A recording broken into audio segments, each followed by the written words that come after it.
नमस्कार, उत्तराखंड न्यूज देख रहे हैं आप। मैं हूं आपके साथ नेहा दुबे। बुलेटिन की शुरुआत करेंगे इस वक्त की बड़ी खबर के साथ। इस वक्त की बड़ी खबर, योगी की राह पर सीएम धामी सरकार का बड़ा फैसला। बेटियों की शादी में सहयोग करेगी धामी सरकार। सामूहिक कन्या विवाह योजना की होगी शुरुआत। मुख्यमंत्री कन्यादान योजना का होगा योजना का नाम, और ऐसे में मुख्यमंत्री कन्यादान योजना, इस योजना का नाम रखा गया है।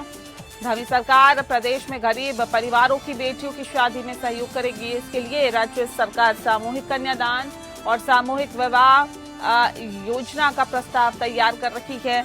बता दें आपको कि योजना का नाम मुख्यमंत्री कन्यादान योजना होगा, और उत्तर प्रदेश की योगी आदित्यनाथ की सरकार सामूहिक कन्या विवाह योजना पहले ही लागू कर चुकी है। वहीं मुख्य सचिव ने बुधवार को इस संबंध में बैठक बुलाई है। बैठक में समाज कल्याण विभाग की ओर से मुख्यमंत्री कन्यादान योजना के प्रस्ताव पर चर्चा की गई है। बैठक में वित्त विभाग, पंचायती राज विभाग, शहरी विकास, ग्राम्य विकास, श्रम और महिला सशक्तिकरण एवं बाल विकास विभाग के अधिकारियों को भी इसमें बुलाया गया है। योगेश सेमवाल ज्यादा जानकारी के साथ हमारे संवाददाता सीधे हमारे साथ जुड़ गए हैं। योगेश, जानना चाहेंगे इस योजना की शुरुआत करने के पीछे की वजह क्या है, और इससे किस तरह से वो परिवार लाभान्वित होंगे जो कि अपनी बेटियों की शादी नहीं कर पाते।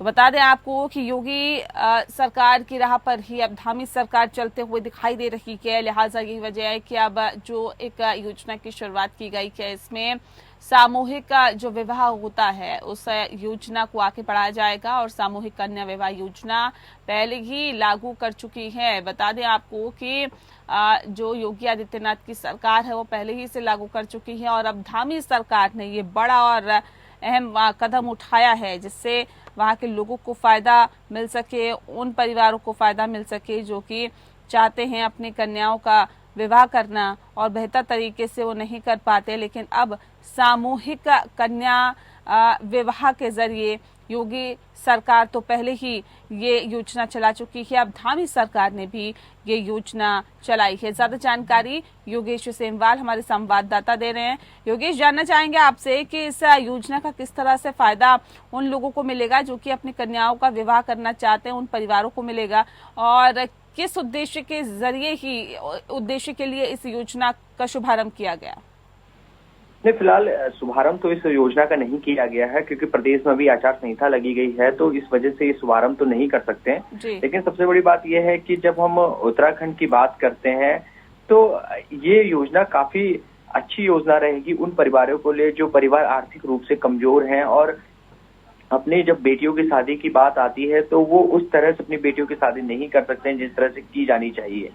काफी परेशानी उनके लिए रहती है, लेकिन सरकार इस बात को समझती है और इसीलिए इस योजना को जल्द ही अब लागू कर दिया जाएगा प्रदेश में। और बहुत अच्छी योजना है क्योंकि गरीब परिवार, जो आर्थिक रूप से कमजोर परिवार हैं, उनके लिए काफी लाभ इस योजना से मिलेगा। सरकार अभी पूरा विचार विमर्श इस योजना में कर रही है और जल्द ही ये योजना उत्तराखंड में लागू हो जाएगी। जी, बहुत शुक्रिया आपका योगेश, तमाम अपडेट हम तक पहुंचाने के लिए। तो जल्द ही ये योजना उत्तराखंड में भी लागू हो जाएगी। योगी सरकार पहले ही इसे लागू कर चुकी है और अब धामी सरकार भी इसे लागू करेगी।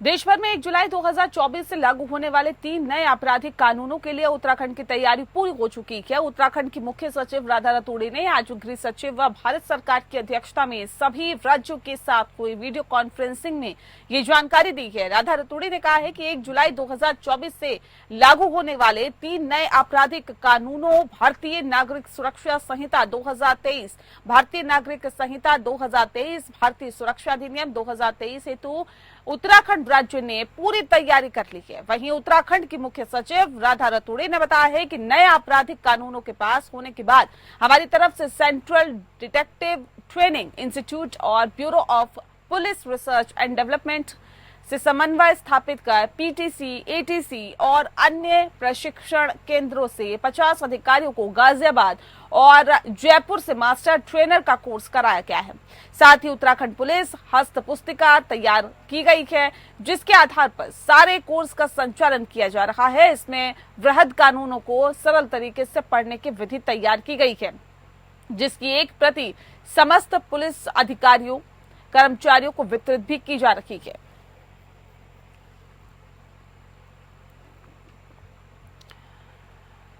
तो आपराधिक कानूनों के लिए उत्तराखंड में पूरी तैयारी की जा रही है। ज्यादा जानकारी योगेश्वर सेमवाल हमारे संवाददाता दे रहे हैं। योगेश, जानना चाहेंगे, देश भर में 1 जुलाई 2024 से लागू होने वाले 3 नए आपराधिक कानूनों के लिए उत्तराखंड पूरी तरह से तैयारी कर चुका है। क्या है इसका कैसे फायदा मिलेगा लोगों को?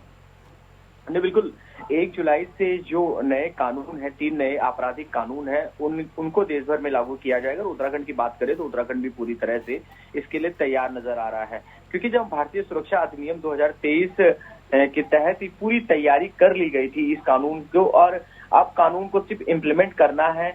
और काफी अगर बात करें जो पूरी तैयारी है वो प्रदेश सरकार द्वारा कर ली गई है कि किस तरह से इसको पूरे कानून को इम्प्लीमेंट किया जाएगा, किस तरह से आम लोगों के बीच में इस कानून के जागरूकता भी बढ़ाई जाएगी, समझाया भी जाएगा, और पूरी तरह से इस कानून के लिए अगर कहें तो उत्तराखंड तैयार नजर आ रहा है। जी, बहुत शुक्रिया आपका योगेश, तमाम जानकारी हम तक पहुंचाने के लिए। तो जाहिर तौर पर उत्तराखंड पूरी तरह से तैयार इन कानूनों के लिए नजर आ रहा है।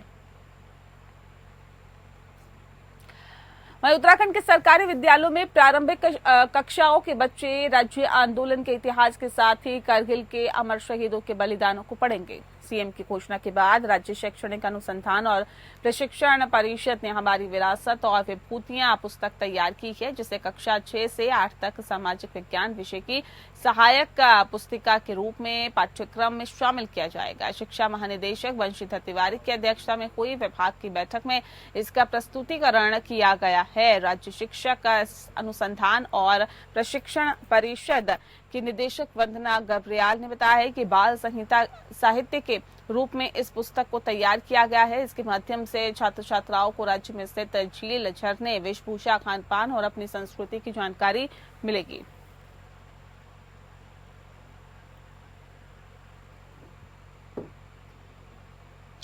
और ज्यादा जानकारी दे रहे हैं आलोक सेमवाल हमारे संवाददाता। आलोक, जानना चाहेंगे सरकारी स्कूलों में जो राज्य आंदोलनकारी किस तरह से आंदोलन हुआ और किस तरह से राज्य एक अलग राज्य बना, इसकी जानकारी दी जाएगी, और क्या कुछ जानकारी है? देखिए, विगत कई वक्त से ये बात चल रही थी कि सरकारी स्कूलों में इस पाठ्यक्रम को पढ़ाया जाए, जिसमें कि राज्य आंदोलन का इतिहास जो है वो बच्चों को बताया जाए। तो अभी मुख्यमंत्री ने भी ये बात कही थी, जिसके बाद से अभी किसी भी वक्त लागू हो सकता है। जो शिक्षा महानिदेशक है बंशीधर तिवारी, उनके द्वारा यह बताया गया है कि कक्षा 6 से 8 तक के बच्चों को इस पाठ्यक्रम को पढ़ाया जाएगा, और इसमें यह बताया जाएगा कि इस तरह से राज्य को आंदोलन हुआ था और किस तरह से राज्य एक अलग राज्य बना है। यूपी से अलग वो जब हुआ था तो कितने आंदोलन हुए थे, कितने लोगों की इसमें जान गई थी और किस किस ने अहम भूमिका निभाई थी, ताकि जो बच्चे हैं उनको ये पता लग सके कि आखिर कौन वो लोग थे जिन्होंने राज्य आंदोलन में एक महत्वपूर्ण भूमिका निभाई है। जी नहीं, बहुत शुक्रिया आपका आलोक, तमाम जानकारी हम तक पहुंचाने के लिए।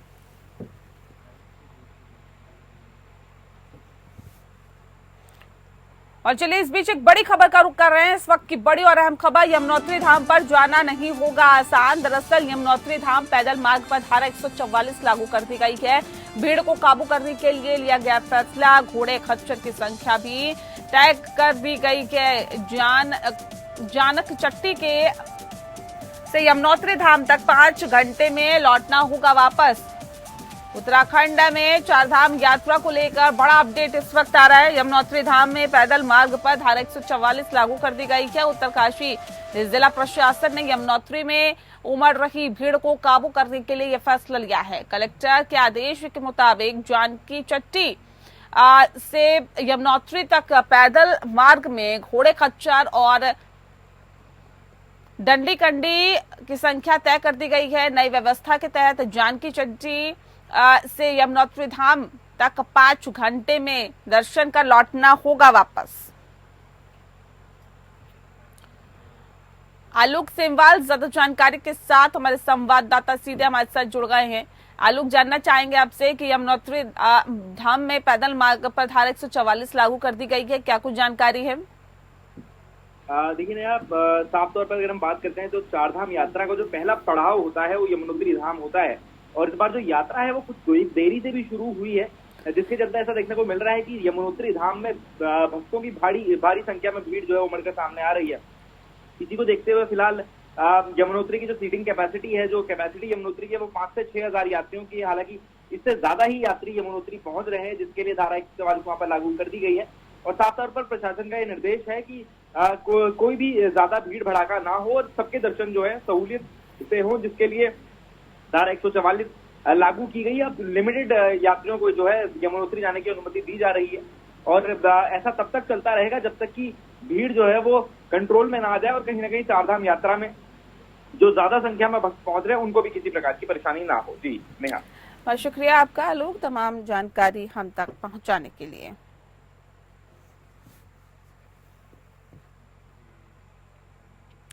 और इस बीच एक और बड़ी खबर का रुख कर रहे हैं। उत्तराखंड चारधाम यात्रा में लगातार हो रही मौतें, 13 दिनों के अंदर 42 श्रद्धालुओं की जान जा चुकी है। सरकार ने तीर्थयात्रियों से अपील की है कि यात्रा के पहले स्वास्थ्य की जांच कराने की अपील जो सरकार है कर रही है और फिट होने पर ही चारधाम यात्रा पर आए, सीएम धामी ने कहा है। और 10 मई को गंगोत्री, यमुनोत्री और केदारनाथ धाम के कपाट खुलने के साथ ही उत्तराखंड चारधाम यात्रा 2024 की शुरुआत हो गई है। 12 मई को बद्रीनाथ धाम के कपाट खुले थे। इन 13 दिनों में जहां 8 लाख से ज्यादा श्रद्धालुओं ने चारधाम में दर्शन किए, तो वहीं 13 दिनों में 42 श्रद्धालुओं की चारधाम यात्रा के दौरान मौत भी हुई है।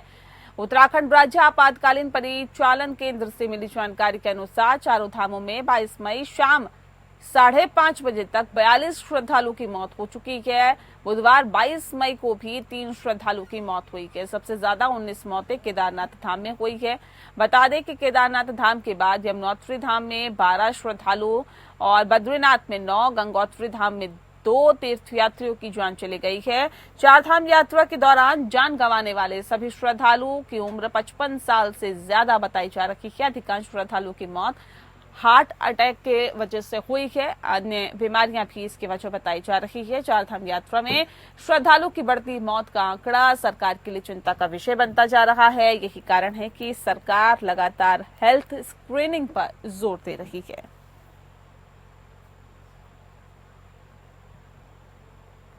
आलोक सेमवाल ज्यादा जानकारी के साथ हमारे संवाददाता सीधे हमारे साथ बने हुए हैं। आलोक, जानना चाहेंगे, बताया जा रहा है कि जो चारधाम यात्रा में जो श्रद्धालु जा रहे हैं उनमें जो आंकड़ा है ये वाकई अपने आप में कई सवाल खड़े करता है कि 13 दिनों में 42 श्रद्धालुओं की चारधाम यात्रा के दौरान मौत हुई है। क्या कुछ प्रशासन का कहना है, क्या कुछ सरकार का कहना है? देखिए नेहा, 2 कारण इसके माने जा रहे हैं कि आखिर श्रद्धालुओं की इतनी भारी संख्या में क्यों मौत हो रही है। अभी तक की अगर बात करें तो 42 श्रद्धालु जो है उनकी मौत चारधाम यात्रा में हो चुकी है। सबसे बड़ा कारण जो बताया जा रहा है कि जो चारों धाम है वो हाई एल्टीट्यूड में बेस्ड है, जिसकी वजह से जो बाहरी राज्यों से आए हुए लोग होते हैं वो अपने इस वातावरण में अपने आप को ढाल नहीं पाते हैं और कार्डियक अरेस्ट की वजह से उनकी मौत हो जाती है। दूसरा कारण एक माना जा रहा है कि जो यात्री यहाँ पर पहुंच रहे हैं वो बिना हेल्थ चेकअप के पहुंच रहे हैं, जो कि एक बहुत बड़ा कारण है। यदि कोई बीमारी होती है, कोई शुगर या डायबिटीज उनका बिगड़ा हुआ होता है, तो भी कार्डियक अरेस्ट होने की संभावना जो है वो बढ़ जाती है। तो शासन प्रशासन का साफ तौर पर इस बात पर जोर है कि जो भी व्यक्ति यहाँ पर आता है वो हेल्थ चेकअप करवाकर जरूर आए। स्वयं मुख्यमंत्री ने इस बात की अपील सभी श्रद्धालुओं से की और सरकार भी पूरी तरह से इस पर तत्पर नजर आ रही है कि किस तरह से जो श्रद्धालु आते हैं वो अपना हेल्थ चेकअप यहाँ पर जरूर करवाएं। उसके बाद ही वो यात्रा को सुचारू रखें, अपने डॉक्टर से परामर्श लेकर जरूर वो आए। इसके लिए अपील भी फिलहाल की जा रही है। और एक आपने जैसा बताया कि बड़े सवाल भी खड़े कर रही है ये बात कि आखिर इतने श्रद्धालुओं की मौत किस वजह से हो रही है। और जो स्वास्थ्य विभाग है वो पूरी तरह से अलर्ट मोड पर इस वक्त उत्तराखंड में आ गया है। अभी आपको बताना चाहूंगा कि लगभग 5000 डॉक्टर्स की तैनाती तो जरूर की गई है। हालांकि जो श्रद्धालु है उनको बचाने में असमर्थ फिलहाल शासन प्रशासन नजर आ रहा है। अब कब तक और कितनी मौतों का आंकड़ा आगे सामने आता है ये जरूर एक देखने वाली बात होगी। जी नया, बहुत शुक्रिया आपका आलोक, तमाम जानकारी हम तक पहुंचाने के लिए। बदल गया है, भीषण गर्मी के कारण लोग परेशान हैं। वहीं बुधवार को पर्वतीय क्षेत्रों में बारिश का दौर भी शुरू हो गया है। पर्वतीय क्षेत्रों में बारिश और ओलावृष्टि तो हुई है, लेकिन कई मैदानी क्षेत्र हीट वेव से भी जूझते नजर आ रहे हैं। दोपहर बाद कई जगहों पर प्रदेश में अच्छी खासी बारिश देखने को मिली है। देहरादून में भी कई जगहों पर बारिश हुई है। उत्तरकाशी और पौड़ी में अतिवृष्टि के कारण काफी नुकसान हुआ है। कुमाऊं, पिथौरागढ़ में भी मंगलवार रात को कोई जगह पर भारी बारिश हुई है, तो बुधवार को मसूरी और आसपास के क्षेत्र में भी बरसात हुई है। उत्तराखंड में प्रचंड गर्मी के साथ ही बारिश की बौछारें भी पड़ रही है।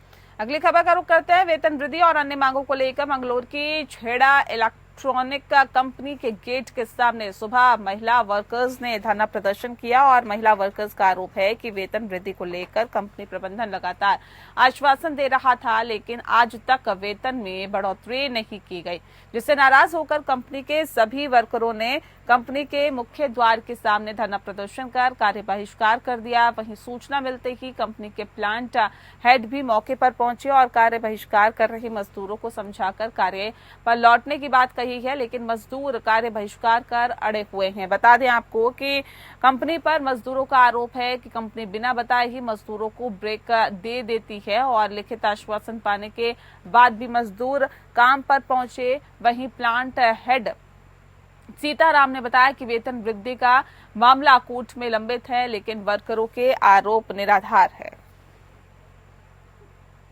की वजह से खड़े यहाँ पे सैलरी नहीं बढ़ा रहे, इन्होंने नोटिस लगाया 2500 रुपए बढ़ गए, तुम्हारे मुंह से बोल रहा इन्होंने खुद भी 2500 बढ़ गए, तो क्यों दे रहे हो वापसी पैसे? क्या कह रहे हैं? ये मना कर रहे हैं कि हमने तो बोला नहीं, और कंपनी में बढ़ गए पैसे तो हमारे में क्यों नहीं बढ़ रहे? आपकी मांग नहीं मानते तो फिर क्या कर रहेगा आपका? सर अंदर नहीं जाना है, कोई भी काम नहीं करेगा। नहीं। चिलचिलाती धूप में लोग अपना गला तर करने के लिए मसाला जीरा ड्रिंक इस्तेमाल करते हैं, तो अब आप सावधान हो जाइए, क्योंकि मसाला जीरा बोतल का ड्रिंक पीने से गंभीर बीमार हो सकते हैं आप, और या फिर जानलेवा बीमारी या जान भी गंवा सकते हैं। दरअसल ऐसा हम इसलिए कह रहे हैं कि मसाला जीरा जो सील बंद बोतल में कंपनी की लापरवाही से जीवित कीड़ा तैरता हुआ देखा गया है। बता दें आपको कि रुड़की क्षेत्र के किशनपुर जमालपुर गांव में गर्मी की तपिश लगातार बढ़ती हुई देख रहे हैं और एक मुस्तफा नामक ग्रामीण ने अपनी नजदीकी किराना की दुकान से मसाला जीरा मंगाई और जिसके बाद बोतल पर नजर पड़ी तो देखा कि सील बंद बोतल के अंदर एक बड़ा जीवित कीड़ा तैर रहा है, जिसको देखकर ग्रामीण हक्का बक्का रह गए। जिसके बाद दुकानदार को मौके पर बुलाया। दुकानदार ने अपने पल्ला झाड़ते हुए कहा कि कंपनी की लापरवाही है, इसमें उसका कोई दोष नहीं है। वहीं मसाले की जानकारी पूरे गांव में आग की तरह फैल गई है, जिसके बाद मौके पर ग्रामीणों का हुजूम इकट्ठा हो गया। वहीं ग्रामीणों ने प्रशासन से मांग करते हुए कहा है कि कंपनी पर बैन लगना चाहिए। इस तरह के प्रोडक्ट मार्केट में आने से लोगों को गंभीर बीमारी का सामना करना पड़ सकता है, जिस पर ग्राहक मुस्तफा अहमद ने कहा कि इस पूरे मामले को लेकर वो उच्च अधिकारियों को अवगत कराएंगे। बहरहाल आपको बता दें कि फिलहाल मामला जो है वो शांत हो गया है और ग्राहक ग्रामीण की तरफ से कंपनी के खिलाफ कार्रवाई करने की तैयारी की जा रही है।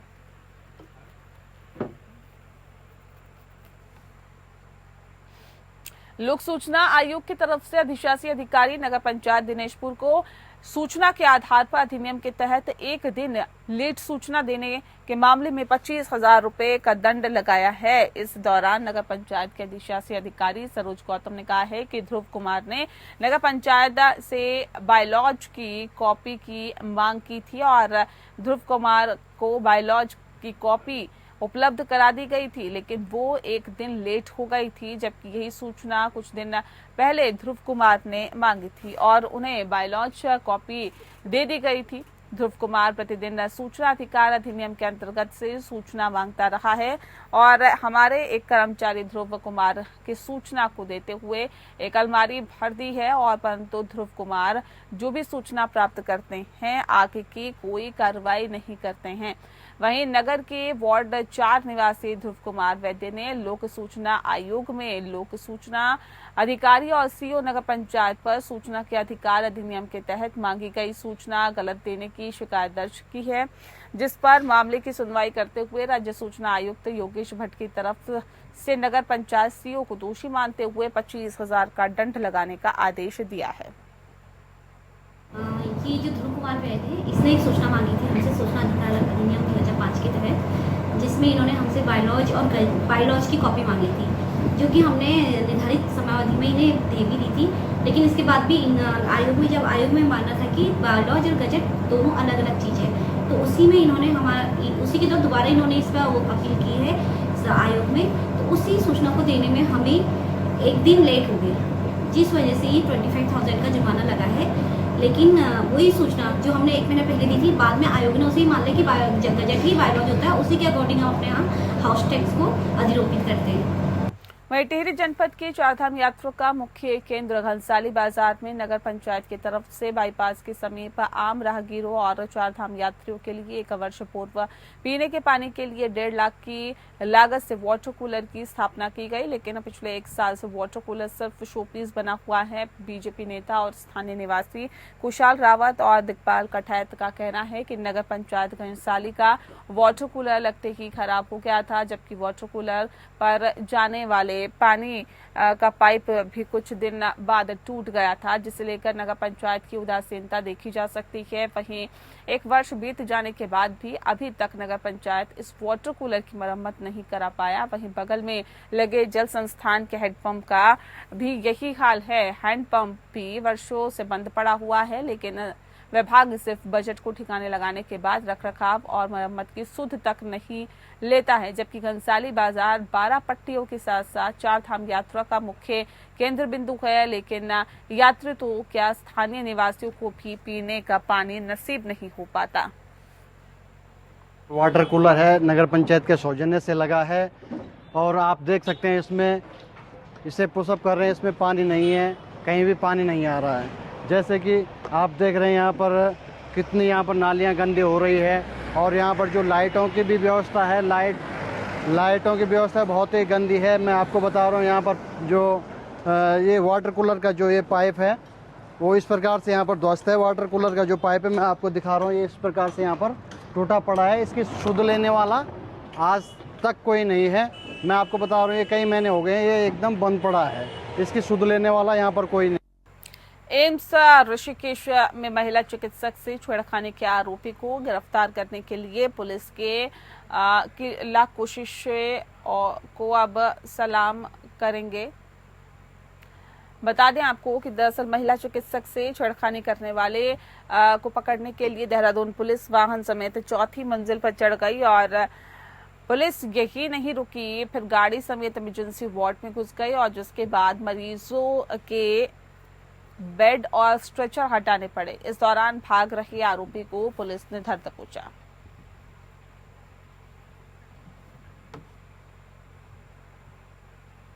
और इसी के साथ फिलहाल इस बुलेटिन में इतना ही। नमस्कार।